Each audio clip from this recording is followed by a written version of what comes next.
Well, welcome back, boxing fans, to another great show with Sean on Boxing. So, True School Sports has really been coming out with a lot of bad takes. So much so that I called him the new Sean Porter because of some of the takes he's taken. Anyone that watches Sean Porter knows that, well, he might have been a good boxer. His boxing takes are often terrible, terrible. So much so that, I mean, listening to him as a expert advisor on boxing is kind of like fucking I don't know. He's got bad takes, and literally that's what's been going on with True School. And I know a lot of it's because of his strong emotions in certain respects. Now, obviously, he's really kicking back against Turkey and Saudi Arabia. So I'm not surprised that he's against this because obviously, you know, even though this doesn't really revolve around Turkey Al Sheikh, really, but the affiliation through DAZN and Matchroom and Boots Ennis being over there, and maybe this is clouding his judgment. But his take is that this Stanionis Boots Ennis fight shouldn't be for the Ring Magazine world title. And I just think this is such a fucking petty take on stuff. Because literally in a division that's really been dead since Crawford and Spence's fight, right? Looking for new lifebloods to be pushed in. Obviously, we know that Boots Ennis promoter, Eddie Hearn, has literally reached out to every single other champion in the division. So much so that we had big drama about Norman literally ducking the fight, right? Stanionis also talks about how the fight was sort of a low offer, but Stanionis ended up stepping up and taking the fight. Right there alone shows you why this fight specifically deserves to be for Ring Magazine. Because here you got two guys that aren't ducking unification. Two guys literally running to the smoke.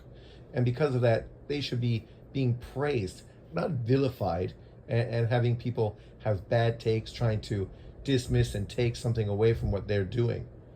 Mario Barros definitely could not be considered the number one fighter at welterweight. That dude is more enamored with trying to do a Manny fucking Pacquiao fight.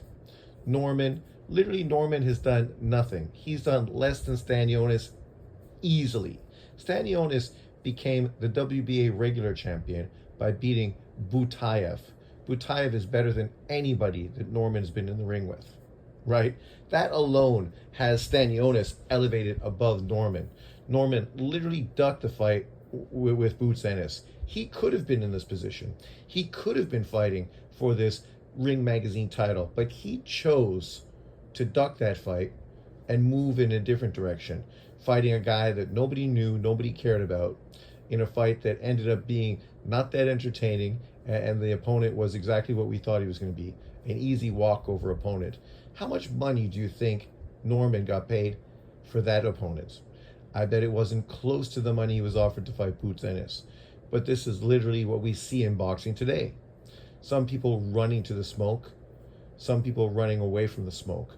So I think Ring Magazine wanting to motivate and give extra emphasis to people who are actually trying to do what other fighters should be doing should get rewarded as the Ring Magazine champion. And this doesn't take away from the other guys, because Norman and Barrios both have the opportunity to step up and make a unification fight with the winner of Boots and Stanionis. And if they think they're so good, so bad, and that they are really the best fighter in the division, then make the fucking fight, beat the champion, and then you will become the Ring Magazine champion. It's as easy as that. This is historically what boxing was about. Instead of having 4 or 5 fucking world champions, you had one. I always preferred to focus on the Ring Magazine champion, not on all of these baby fucking belts that anybody and their mother could end up winning. So I think if Boots beats Stanionis, he deserves to be in Ring Magazine number 1. And maybe that'll be enough motivation to get these other fucking dudes off their ass to challenge him and go for greatness, as opposed to play all these political fucking games. Try the waiting game, try to price yourself out even though you've never been paid over $1 million in your career, but act as if somehow now you're the A side. The A side. fucking explain that to me. I mean, if anything, Mario Barros is more fucking of an A side over Norman because at least he's got more name recognition than Norman has. Norman is a guy that won a title, wasn't expected to win, just did his first title defense, and most of the buzz he got was for not taking the offer from Boots Ennis, right? That's not quite the way you want to build up your name, being known as a guy who didn't take the big fight, right? And I know some people will right now say, "Oh, what about Bivol? How come you're giving Bivol a pass for not fighting Benavidez?" Really, really. I mean, I know people say the most ridiculous shit, trying to compare an undisputed champion to a guy who just made his first title defense and acting as if somehow this is the similar situation, especially when that guy had the offer and could have had the fight. He chose not to have the fight. See, this is the clear difference, right?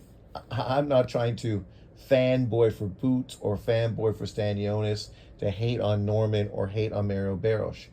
But currently, in the landscape of the 147-pound division, the winner of this fight definitively is the best fighter at 147 pounds until some motherfucker steps up and beats him. That's the way it goes. And if you want that Ring Magazine belt, then sign the motherfucking fight, beat the champion. And then at the end of the day, you're going to be the one everyone is praising. You're the one that's going to be considered Ring Magazine champion. And this argument is going to be deader than a dodo. I was going to say doo-doo. Deader than a dodo, even though now we are bringing dead animals back to life. So a dodo might be back sooner than later. But this is, of course, the take that True School Sports has. And I don't understand why you're not just talking about this fight and praising both of these opponents for doing exactly what boxing fans expect champions to do, right? This is the criticism that a Tank Davis has gotten for a long time because he's yet to do this. That's why he's not Ring Magazine's champion, because he's yet to step up and try to fight for a unification fight, right? Lomachenko was the Ring Magazine champion because he did that when he was at 135. He fought the other champions to unify titles. Unfortunately for Tank Davis and others, they don't challenge themselves with these risky kind of opponents. So if you don't challenge yourself, how are we going to praise you? How are we going to give you flowers for literally taking the safe way consistently?